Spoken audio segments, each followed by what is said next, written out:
It's to the best of our knowledge. I'm Anne Strainchamps. Oh.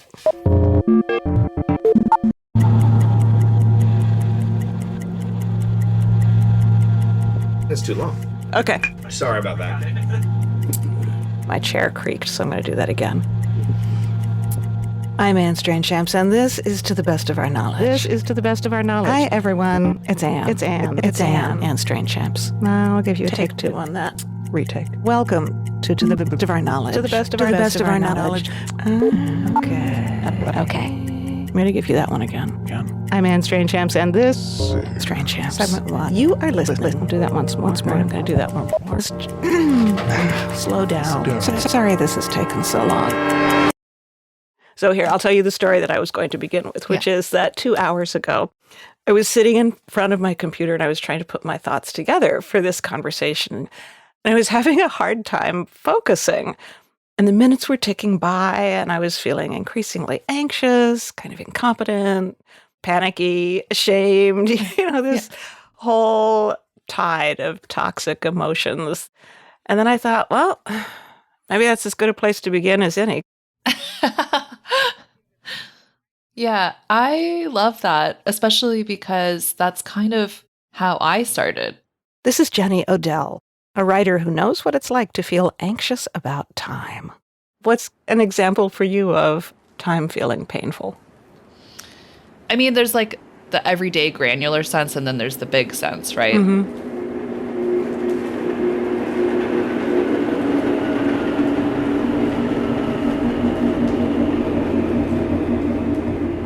Yesterday, that report came out about climate change, and like I really felt a sense of time running out.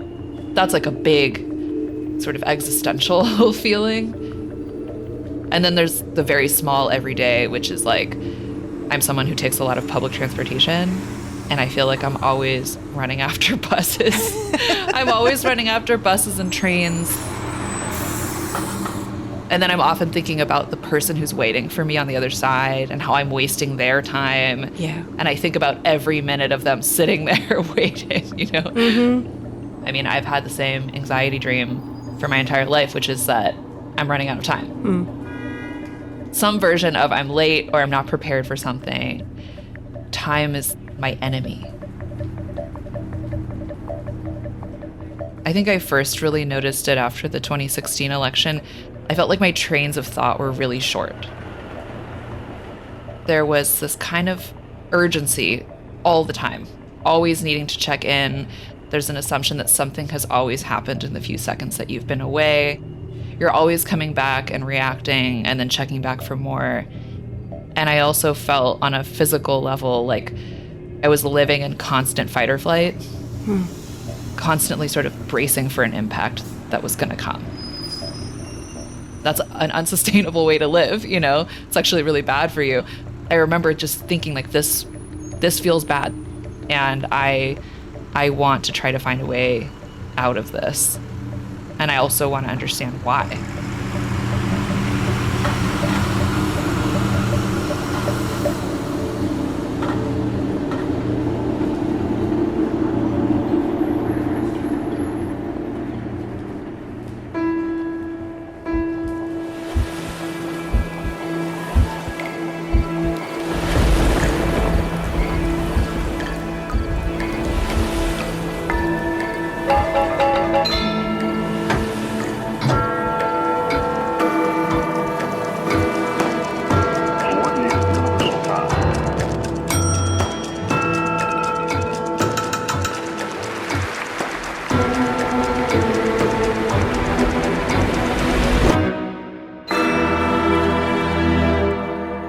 From To the Best of Our Knowledge and the Center for Humans and Nature, welcome to Deep Time.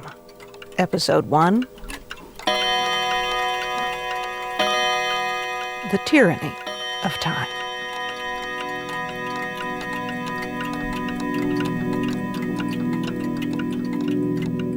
So I came across an article the other day with a title that kind of stopped me in my tracks. You ready? There are 10,080 minutes in a week. Here's how to be the boss of all of them. That turns out to be a line from a Microsoft VP who invented a time management technique called time boxing. which I guess is meant to help people set priorities and take control of their lives. But to me, it's a perfect illustration of something deeply wrong about our relationship with time. When did time become money? Why do we think faster is better? And how did we decide that learning to chop our days into minutes and seconds is a good way to live? This is what Jenny Odell decided to investigate in 2 books. The first called How to Do Nothing, the second called Saving Time, in which she traces a direct line from the invention of clocks to the kind of efficiency software that monitors remote workers' keystrokes, counts warehouse workers' steps, and times their bathroom breaks. It's a very painful history to revisit because there's so much coercion and you really see this struggle and loss of power on the part of workers. It's not even just necessarily that people are having to work faster, but that time is so minutely broken up and orchestrated. I'm just thinking about the interfaces that people use in call centers, right? How choreographed that is. The actions that you're supposed to take and the order that you're supposed to do them in and how little downtime you're given. And then the fact that a lot of them will use competitive leaderboards for everyone who's there, like showing different people's progress. And it's just extremely micromanaged. You know, it was striking to me how the Charlie Chaplin film, Modern Times, where he's on the assembly line trying to keep up, you know, it feels historical. And then as I was looking at more contemporary examples, it was sort of like, oh, this is alive and well. I've never actually seen Modern Times. Oh, it's great. I highly recommend it. Yeah. Yeah. What's your favorite scene? My favorite scene is by far, I should preface this by saying that I am a person who really appreciates dark humor. There's a scene where a sort of salesperson shows up at the factory with this new innovation called the feeding machine, which is supposed to eliminate the lunch hour. Oh my God. By feeding a worker without them having to move. And so Charlie Chaplin's character is the guinea pig for the demo. And it's a rotating platter of different foods. It's like a bowl of soup, and I can't remember what the other foods are, but there's a corn cob spinner. It's mechanical, right? So it's like spinning the corn so that you don't have to move your body or your head. But it starts malfunctioning and going too fast, slamming the corn cob into his face over and over again. Jenny, this is just what we were talking about. Yeah. But this is what I love about the work you're doing, kind of historicizing the time sense that we live inside and that by now we've all completely internalized. How far back do you in your head go when you want to tell the history of how time got quantified and commodified? Like, where's a starting point for you? I went back to the monks, European monks, the Cistercian monks in particular, who I think in their activities and the way they organize things, you can start to see like a kind of obsession with punctuality.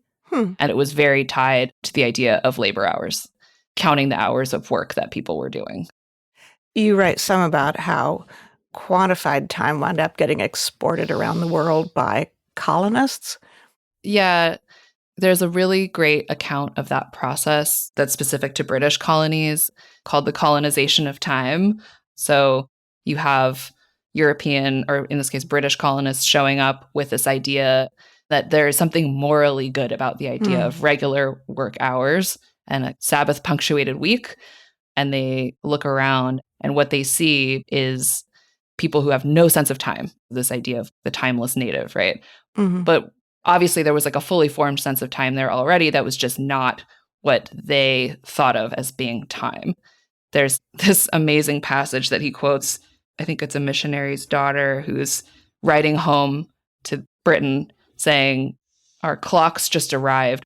We got here and we didn't have any clocks and the chronometer stopped working. And so we've been living without time, you know? And she says, it's very comforting to hear the tick, tick and the ding, ding. Wow. So. Wow.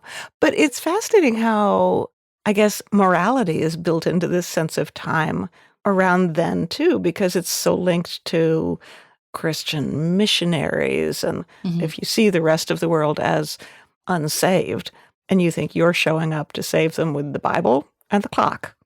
Yeah, right. It's kind of seen as like a civilizing force or something like that. In that same book, The Colonization of Time, he quotes a mission publication where they have this long paragraph. It's basically cultural propaganda that's like, how many hours do you have in God's bank? Whoa. And it's all that language just mixed together. It's at once economic and moral. Wow. It's something that you also see in the Protestant work ethic, where it's like, yeah, you're supposed to work really hard to make a lot of money, but that's not so that you can then spend that money. It's because it's just actually a moral, religious imperative to work really hard. And the money is considered God's money. It's not even really yours. I don't know. That just says so much about psychological attitudes toward time that are so deeply part of my makeup. I don't know how to get rid of them. I mean, it's hard. No, I think it is so liberating to see where that idea came from and to watch it form, because it kind of frees you from feeling like, oh, I'm just a bad person because I spent the entire morning sitting on my couch knitting, and, you know, I should have been doing something more worthwhile. Yeah. When I have that feeling, I'm like, worth it to who? I don't know. I'm morbidly fascinated by thinking about how that culturally and historically specific way of thinking sort of moved inside. It's now the thing that I see when I look in the mirror on a very personal level. Yeah. How do you think that happened? Because I was trying to think about that, and I was thinking, I suddenly felt intensely guilty for having ever sent my kids to school. I mean, they're now grown up. They're ruined already. But no, but I kind of felt like, oh my God, that is what the public school system does. It teaches us how to live on factory time. I mean, kindergarten, you have a child whose time is relatively unstructured or naturally structured. You know, I'm hungry, or it's time for bed. And suddenly you break their day up into arbitrary 45-minute long periods, and a bell rings. It's like breaking a horse. Yeah, it is. It is. As you know, like I have that part of the book where it's like a report card that I made for myself as a very young child who can barely write. Like, oh my God, I forgot that. That's how much I internalized that system of performance and evaluation. And I remember learning like fast is good. Yeah. Fast and accurate, like a machine. So I wanted to ask about the relationship between our sense of time and climate change, because you do make a connection to climate change as being an outgrowth of the kind of time that our culture created. Yeah. It's difficult to encapsulate. And I think the best way that I found to describe it is like, for a person alive now, right? It's very easy to feel squeezed between two feelings about time that seem deeply unrelated. And one is I'm working against the clock and I'm running out of time and I'm trying to be more productive. And then the other is you're looking out the window and the sort of climate clock is getting more and more out of whack. And there's a sense of time running out on that scale, which feels very different. It's like the moment that I describe in the book of when the skies were red here in the Bay Area from the wildfires, and it was actually getting darker between 10 a.m. and 11 a.m. And I'm sitting at my desk working, and I can see my neighbor across the street working. We're on work time as this other thing is playing out outside that we can both see, right? And that's not a good feeling. Since reading your book, I've been trying to not live within just one form of time, not having monotime, trying to, I don't know, go for a walk and think about the layers and layers of earth and rock under my feet and try to think my way a little bit into geological time. Maybe it's like learning other languages, so I'm not just speaking one. That feels healthier. Yeah, it sounds like you're living the term that I use in the book, chronodiversity. I like that. Right? I don't think I'm the first person to have used that word, but it is like speaking different languages or having a different lens on realities. It feels better, but it also, for me personally, has been a source of inspiration. I mean, it's spring right now, right? Like the Buckeye tree that I talk about in the book as kind of my personal clock is very active right now. The leaves have come back. There's a cycle, but these leaves are not the same as last year's leaves. That kind of, it almost like reawakens the possibility that I could do something new that I could do something unexpected and I could respond to the moment that I'm in a new way, because there's so much right now that can make you feel like we're just kind of in it to the end. I have this voice in my head that just keeps saying, ask her about death. So I think I need to ask you about death. Yeah. Yeah. Because, we talked about how it's this historical construct that we all have this feeling that we're running out of time, except that, of course, humans are the only animal that are aware that we are literally running out of time. We will all face an end date. Yeah, I think it's very related in the fact that one of the, I think, corollaries to this notion of squeezing value out of your time is the notion that your life is like a product that you could get more or less value out of. If you're not doing it right, you're not getting enough value out of it. And I think that's a notion that's very tied to individual achievement and productivity, not so much to the sense of like connection or encounter or being changed by something. And so, yeah, I do have a chapter where I kind of talk about death, and I honestly think about this story all the time still. The children's story that has haunted me ever since I read it, about the young boy who was given a ball by a witch, and then if he pulls the thread out of it, time will go faster. But the thread can only be pulled out. It can't be put back in. So he predictably pulls it too much because he's impatient to get through his life. And then it's this horror of he's an old man. He never experienced his life. And then the witch luckily comes back and takes the ball away and makes him a young boy again. But I remember reading that. That's a terrible story. It's terrible. And it was supposed, I understand the moral was supposed to be like, enjoy your life and be in the moment. But that actually, to me as a child, was just a horror story about the irreversibility of time. So it's just like terrifying. And something, I didn't write this in the book, but because I've been thinking about that story so much, something that I noticed later is the idea of the thread. It's a single thread that belongs to that boy.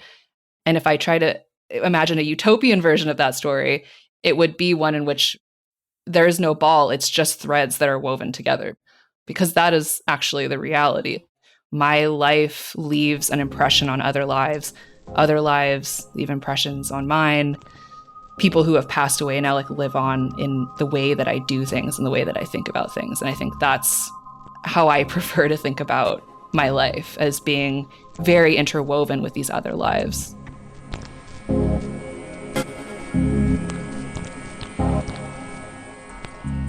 Jenny Odell. We were talking about her most recent book, Saving Time, Discovering a Life Beyond the Clock. Next up, science historian David Rooney grew up around clocks. His parents ran a clock repair business, and working on antique timepieces taught him that keeping time is never simple. Every clock that my parents would restore for a customer, they would do a bit of research into the history of that clock, or the maker. What that told me was that every clock has a story to tell. And I felt that they then started to add up to bigger stories and bigger stories. And we'll hear more of them next. You're listening to the first episode of a new project called Deep Time, a partnership with our friends at the Center for Humans and Nature. We're talking about clock time this week, but in future episodes we'll explore other kinds of time. Geological, biological, cosmic, ancestral, and more. The underlying question, what would it mean to live beyond the clock? I'm Anne Strainchamps, and this is To the Best of Our Knowledge, from Wisconsin Public Radio and PRX.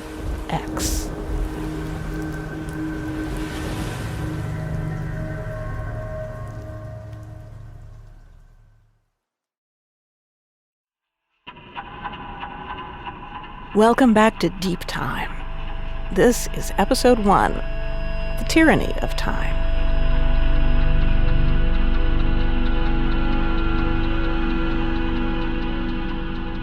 At 8 years old, my father went away for a year to a clockmaking, conservation, restoration college in the south of England. David Rooney is a writer and museum curator. We were close to my birthday. My father came back home, one of the rare visits, and he brought a present. Something he'd rescued from a dumpster. And it was a clock. Just a really cheap, probably 1940s, battery-operated mantle clock. It had broken, the glass had broken, the mechanism had stopped working, they'd thrown it out. He rescued it. He worked hard on it in the evenings. He changed the glass, he polished it up, he repaired the mechanism, and he brought it and gave it to me. He brought it back to life. People didn't have their own clock as a kid when I was growing up. And there it was. And it made me think, actually, that clocks do have lives. I wonder why we care so much about clocks the way we do. Why do we give a clock or a watch as a retirement gift? Why do we pass on our clocks and watches to our families? Well, they've got us in them. They've got life in them. Anyway, my father breathed life into that one.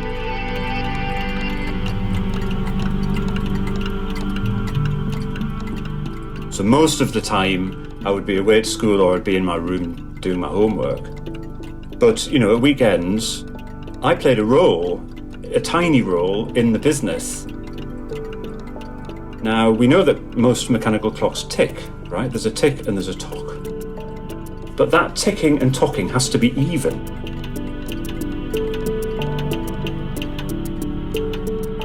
Turned out I had a really good ear.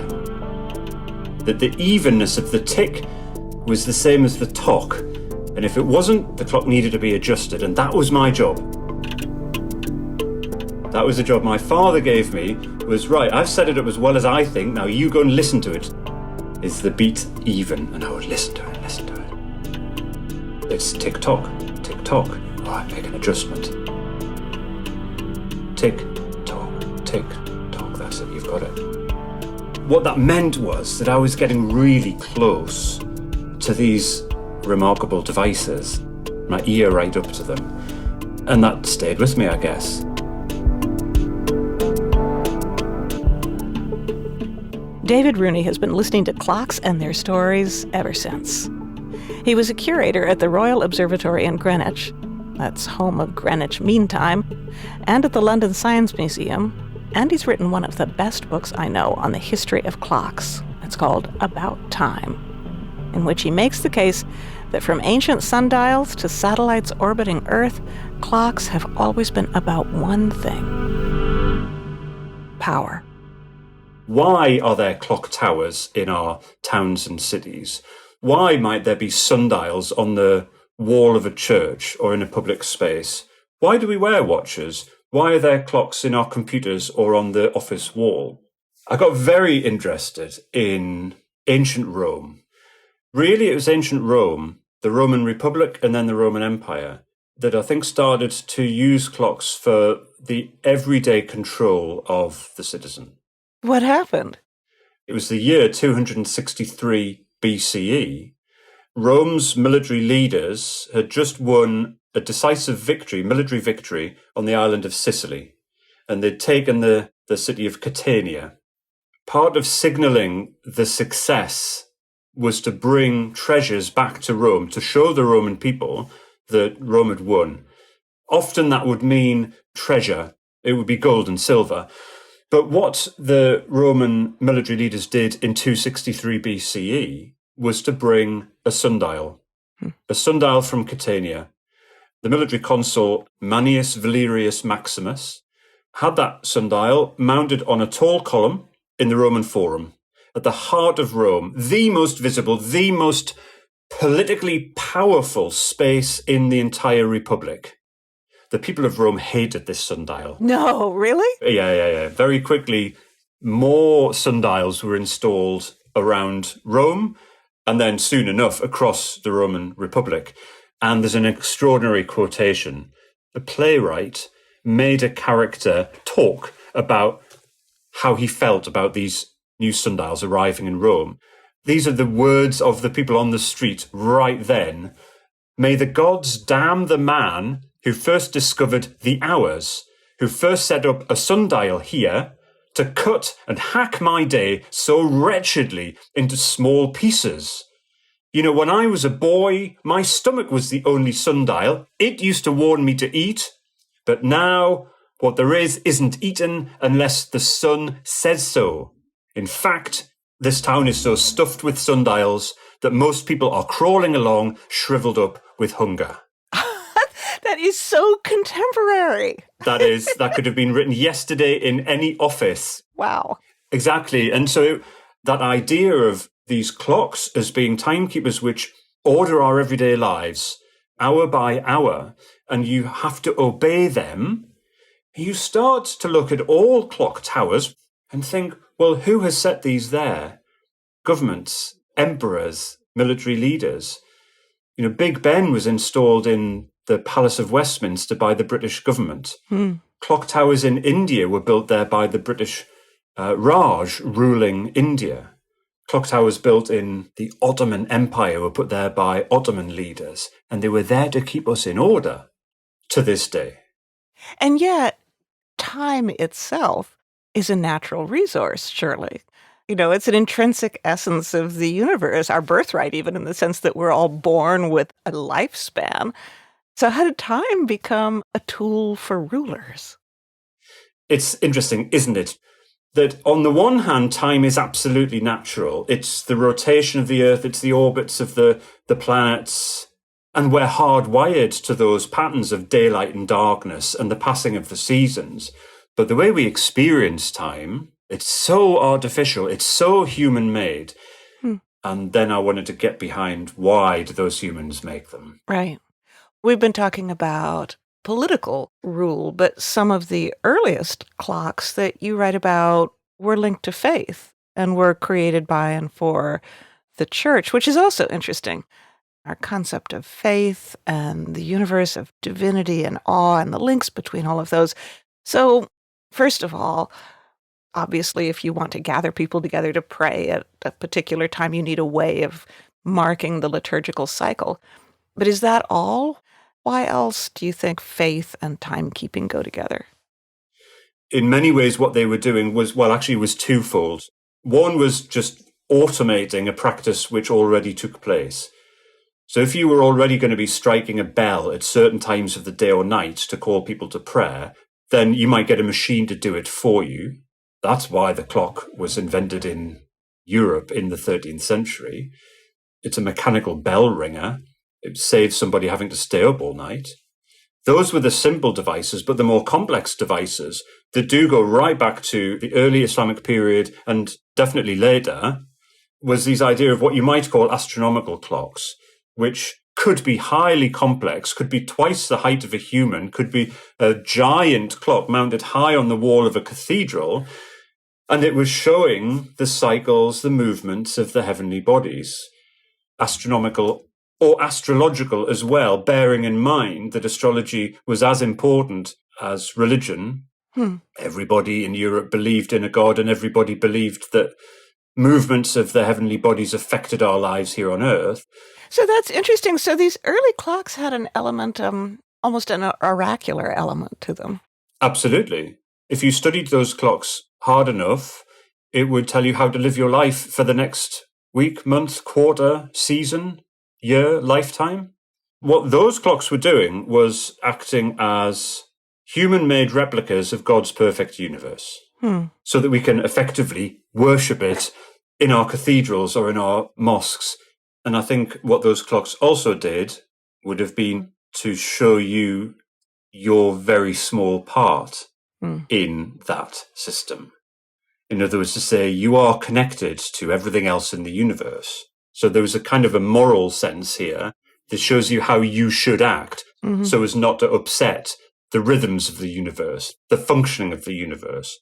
So today, I perceive, at least I think a lot of us do, that there's a tension between mechanical, man-made time and what I think of as natural, seasonal time. These larger seasonal rhythms and cycles that we are increasingly pulled away from. There is no seasonal cycle in internet time. But it sounds like in medieval and Renaissance Europe, that tension might not have been there when people looked at a clock. I genuinely think that people in medieval and Renaissance Europe had a much more sophisticated connection with time than we do now. Really? How so? For just the reasons you've described. All we see is the next tick, the next second, the next day. Do our clocks help us think about our lifetime? Do they help us look up and out? Do they help lift our eyes from the mundaneness of our daily lives and think about the bigger stories, the bigger universe that we're in? I don't think they do. But here's something that's interesting, which is you'll have to pull me back from this cul-de-sac that we're going to go into. No, I love this.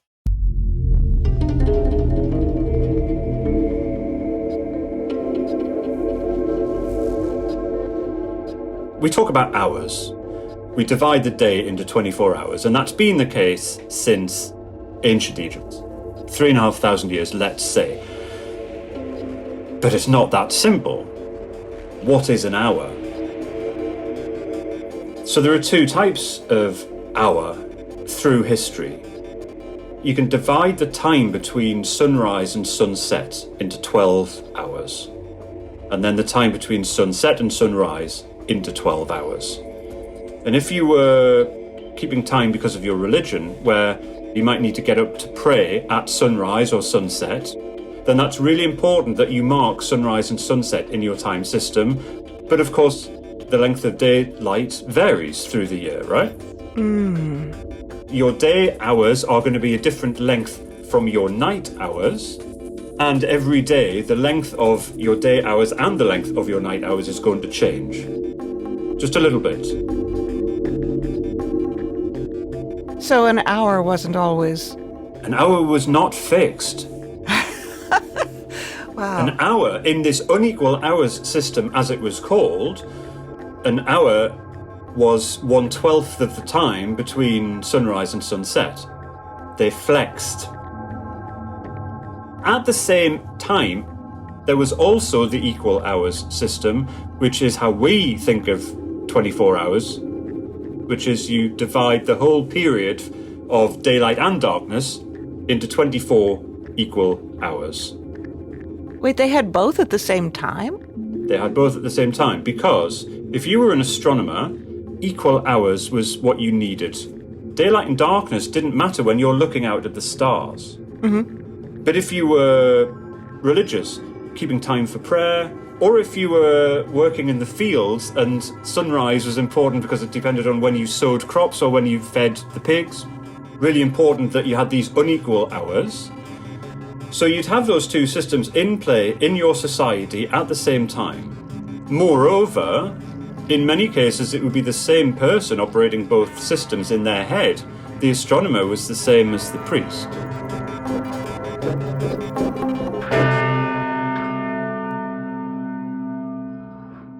Wow. You said it was the Egyptians who decided there would be 12 hours. The Babylonians who decided there would be... 60 minutes. 60 and minutes. 60 seconds. That's right. Yeah. Why those numbers? Why, if you look at the dial of a clock, why is it 12? Why shouldn't it be 10? Why isn't it 6? I don't know. Who decided on 12? 12 is a useful number. You know, it's got plenty of divisors.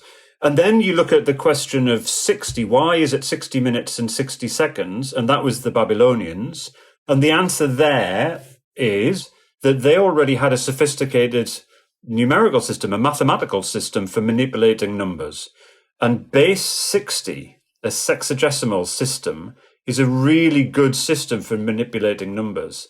Pretty much everything divides into 60. Oh, wow. And so that system, which they used elsewhere in their kind of what we might now call scientific and administrative systems, could then be applied to time to help them reckon time. And it's stuck. It's stuck to the present day. And there's never really been anything competing against that system, except decimal time. Because scientists who use time aren't that bothered in so many scientific fields about hours and minutes and seconds. They're interested in the fine subdivisions of a second.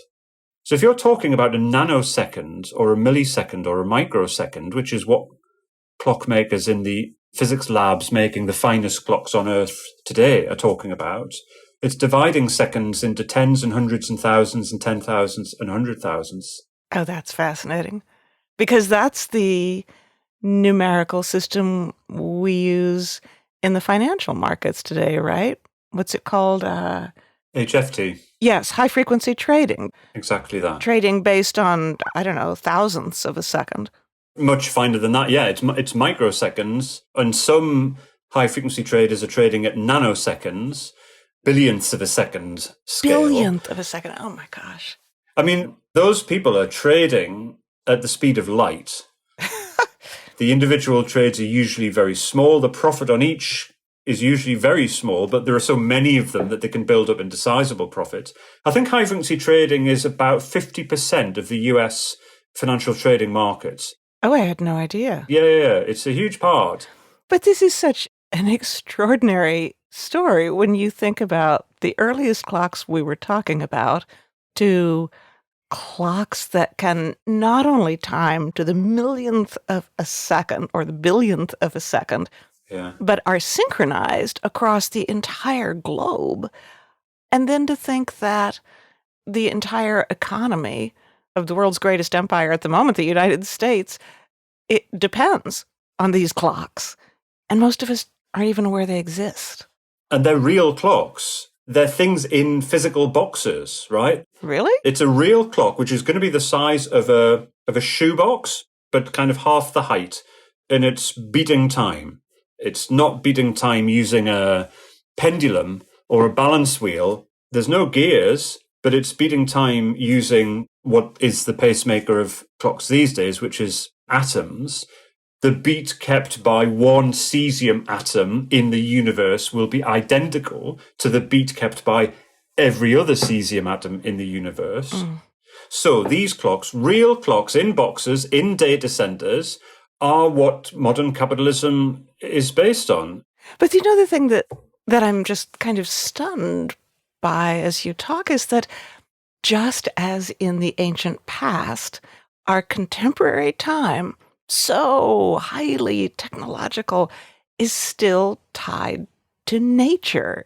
It's still tied to atoms. And I don't know what would change if I thought to myself that, I don't know, minute changes in the interest rate, that my bank charges might be tied to atoms. I don't know if that would change anything, maybe not. And yet, I crave some way of feeling that my relationship with time is somehow more natural than it feels. So I don't know where to go with that. Well, I'm going to say something, which is that something happened last year, which, if it gets approved later this year, and it looks like it will, is going to change humankind's relationship with time and nature irrevocably, and it will be a change which will be the first change of its type in human recorded history. Good God. Explain. Strap in for this one.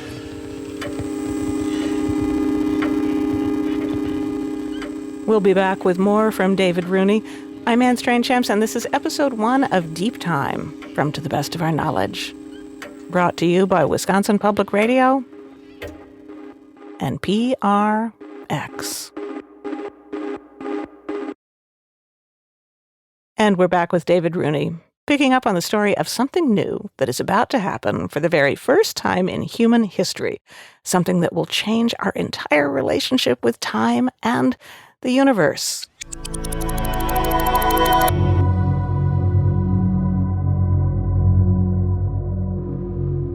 Since the dawn of time, we've measured time effectively by the rotation of the Earth.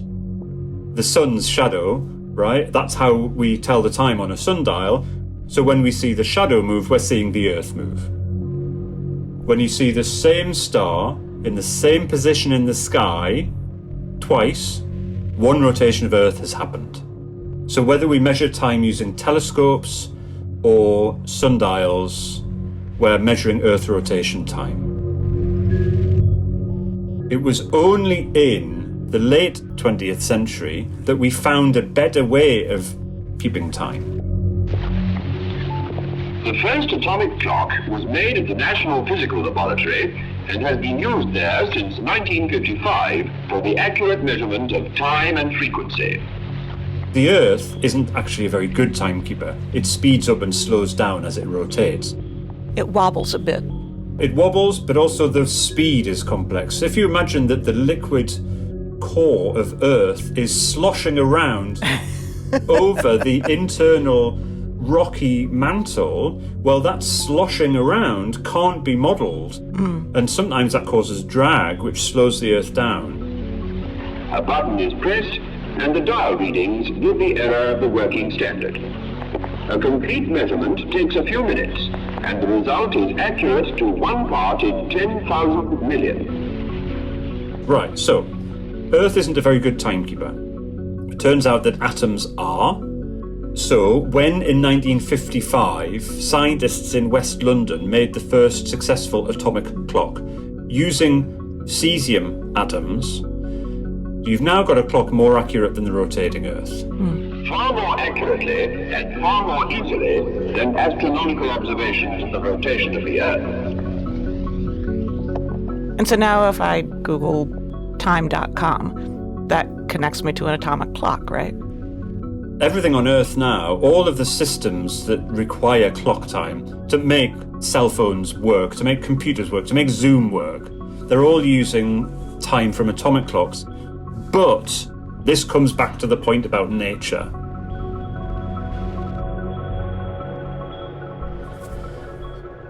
We, humans, animals, we're hardwired to those natural patterns of time, of daylight and darkness, of the passing of the seasons. And so Earth rotation time is important to us.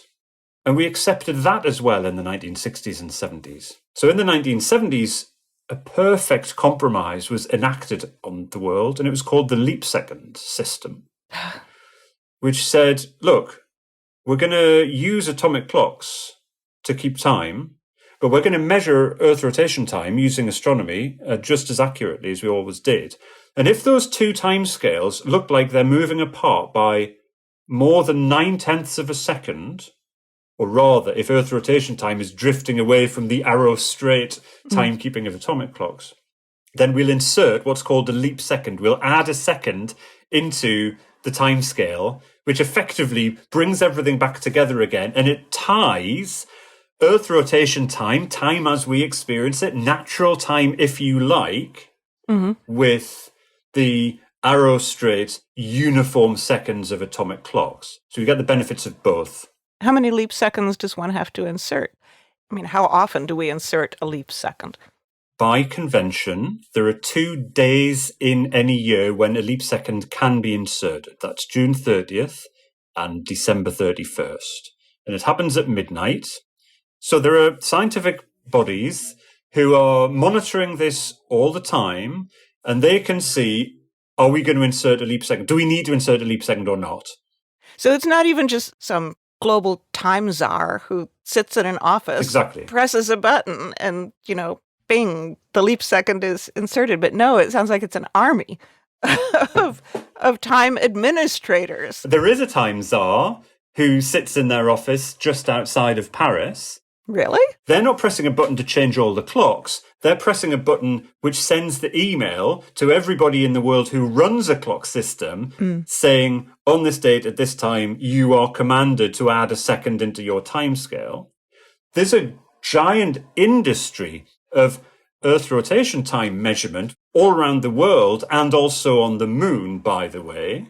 Mirrors that were placed on the moon by Apollo astronauts still have lasers fired at them from Earth, and then the beam comes back and gives us a very, very careful measurement of Earth's position in space.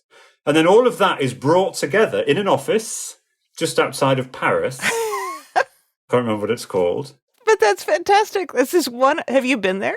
I've not yet. I think that has to go on your bucket list. But so what's the big change? You said some huge monumental change is about to happen. Huge monumental change.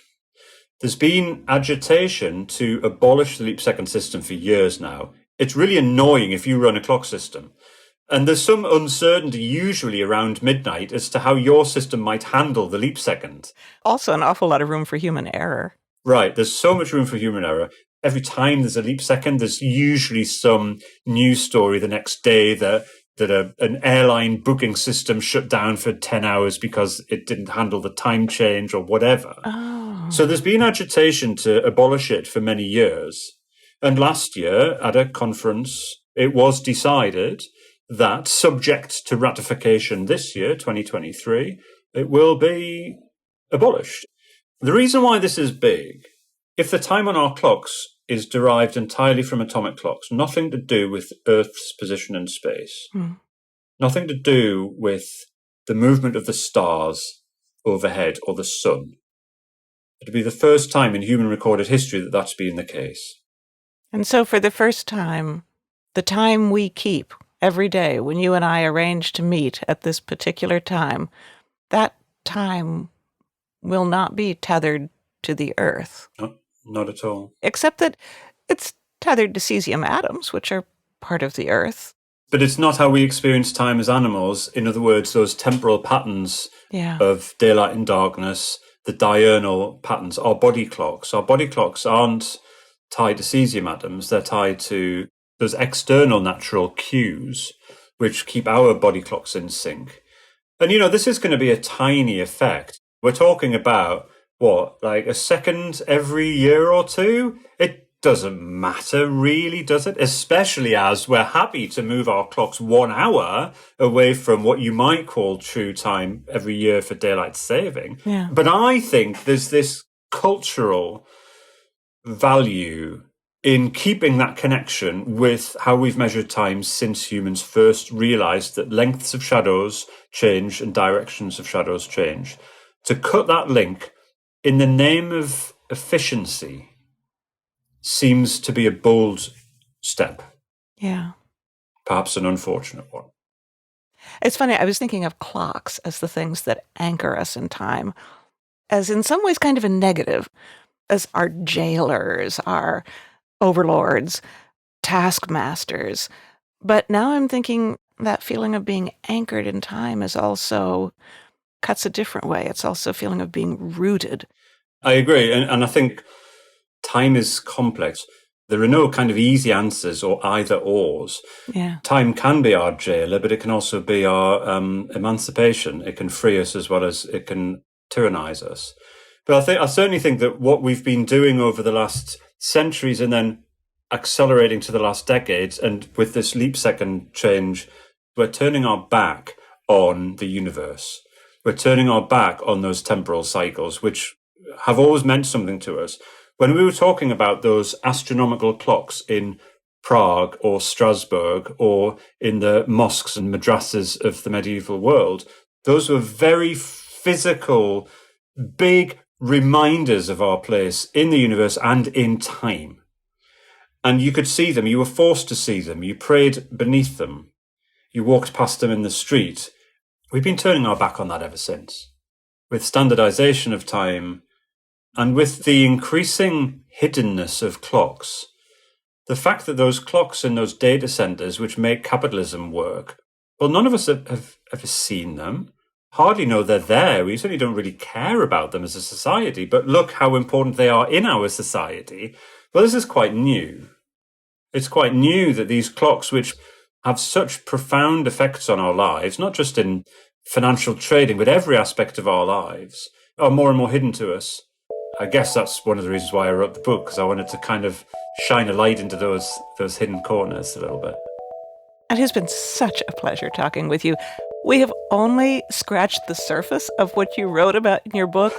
There are so many wonderful stories and pieces of time history. So, David, I hope you will join us again on another episode. I'd be absolutely delighted, and it's been a huge pleasure talking.